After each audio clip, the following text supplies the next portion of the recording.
Priviți aici dovezi 100% clare că pământul este plat.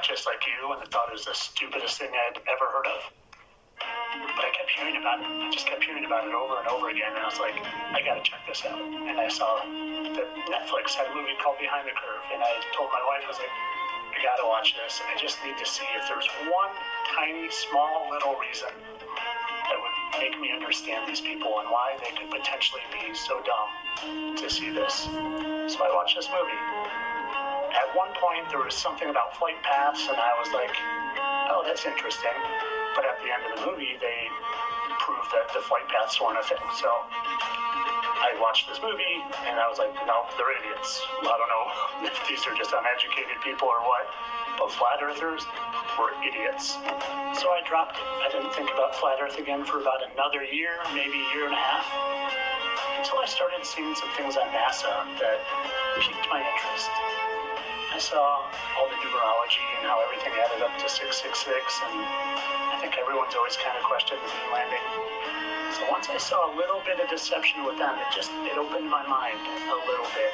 And at the same time, I happened to be taking an interest in looking at the skies and looking up people's images and videos of stars. And I started to realize stars weren't what I was told my whole life.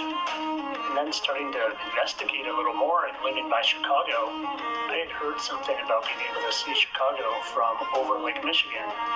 And I came up with this picture, and my friend's like, well, this picture is edited, that's not real. And I'm like, no, your picture is edited, like, that's not real. And we went back and forth, and yours is edited, mine's edited, so I had to go see for myself.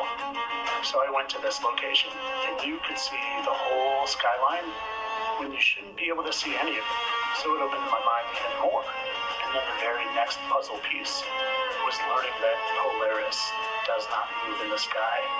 So I took my star finding app and I marked its location at noon, and then 5 o'clock, and then the next day, and the next day. It was right here. Every time I checked. Once those things added up, it opened my mind even more to the fact that, hey, maybe the place we live isn't what I always thought. And then when you keep investigating, and keep turning rocks over and over again, and none of the rocks are what you think they were, you see it, guys. It's impossible not to see. If you just have an open mind, you'll become a flat earther because it's truth. And you can't hide truth if you're looking for it. You just gotta want to look. And what I came to realize many, many months later is that this movie was created for the exact intention of what it did to me. It made me think flat earthers were morons because this is a mockumentary. It's a hit piece. It's not actually created by people trying to spread the truth because what they say isn't what we think.